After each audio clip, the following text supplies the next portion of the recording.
जब फावड़े से कटकर हुई नाग की मौत और फिर 3 घंटे के बाद उसकी नागिन ने जो किया उसे आज तक कोई भुला नहीं पाया। दोस्तों, कहते हैं नाग नागिन का जोड़ा अगर कहीं भी दिख जाए तो उसे मारना तो दूर, छूना भी नहीं चाहिए, क्योंकि कहते हैं कि नागिन अपने मरे हुए नाग की आंखों में देखकर ये पता लगा लेती है कि उसके नाग को उससे जुदा करने वाला कौन है। और जब तक नागिन अपना बदला पूरा ना कर ले वो चैन से नहीं रहती। और ऐसा ही कुछ हुआ छत्तीसगढ़ के एक छोटे से गांव कमरिया में, जहां पर सत्य प्रकाश नाम के एक व्यक्ति से नाग की मौत हो गई।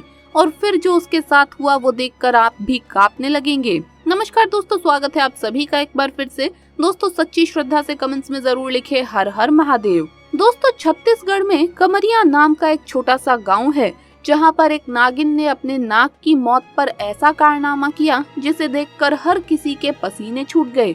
दरअसल इस गांव में खेत ही खेत है, जिसमें वहां के स्थानीय लोग खेती बाड़ी करके अपना पालन पोषण करते थे। दोस्तों, एक दिन नाग नागिन का जोड़ा उस गांव में भ्रमण करते हुए वहां के खेतों में पहुंच गया। 3 दिन तक वो जोड़ा खेत के चक्कर लगाता रहा।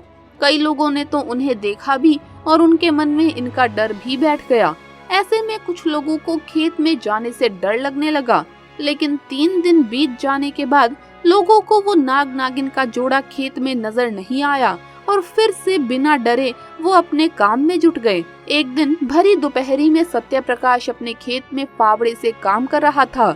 वहीं वो नाग नागिन एक दूसरे से बिछड़ गए और नाग अकेले नागिन को ढूंढने लगा। नागिन को ढूंढते ढूंढते नाग उसी जगह पहुंच गया जहां खेत में सत्य प्रकाश फावड़े से काम कर रहा था। और अचानक से उसके फावड़े के नीचे नाग का सिर आकर कट गया। ये देखकर सत्य प्रकाश के पसीने छूट गए और वो जोर जोर से चिल्लाने लगा। तभी खेत में काम करने वाले सभी लोग वहां पर इकट्ठा हो गए। सत्य प्रकाश ने घबराते हुए बताया, मैं अपना काम कर रहा था और अचानक से एक नाग मेरे फावड़े के नीचे आ गया और उसका सर कट गया। फिर उनमें से एक व्यक्ति बोला कि हमारा काम खेती का है, ये नाग नागिन का खेतों में आना और इनका हमारे हाथों से मर जाना मामूली बात है। इस घटना को ज्यादा गंभीरता से लेने की कोई जरूरत नहीं। लेकिन वो व्यक्ति ये नहीं जानता था कि ये नाग नागिन साधारण नहीं बल्कि इच्छाधारी नाग नागिन है। दोस्तों, उसकी बातें सुनकर अन्य गांव वासी भी उसी की हाँ में हाँ मिलाने लगे और कहने लगे कि ये सच है, हमें नाग नागिन के मरने से डरना नहीं चाहिए, ये तो हमारा काम है। उन सब की बातें सुनकर सत्य प्रकाश की हिम्मत बढ़ गई और उसने फावड़े से उस नाग को उठाकर खेत की झाड़ियों में ही डाल दिया। और यही उसकी जिंदगी की सबसे बड़ी भूल थी, क्योंकि वो सभी इस बात से अनजान थे कि वो इच्छाधारी नाग है और उसकी नागिन भी इच्छाधारी है। शाम का समय हो रहा था, तो ऐसे में सभी लोग वहां से चले गए और अपने अपने घर जाकर आराम करने लगे। वहीं सत्य प्रकाश भी बेफिक्र होकर अपने घर में खाना खाकर सो गया।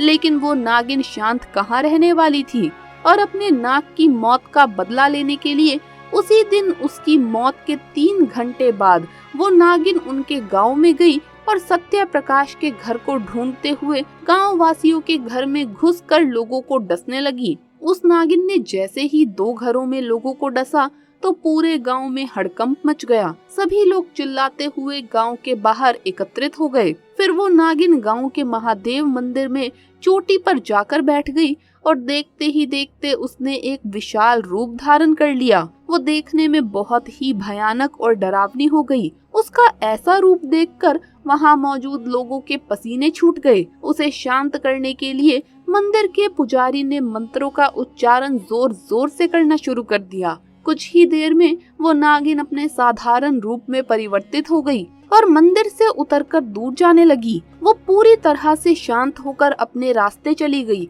फिर पुजारी को सत्य प्रकाश ने अपने साथ घटी घटना के बारे में बताया, क्योंकि सत्य प्रकाश को संदेह था कि शायद ये सब उसी वजह से हो रहा है।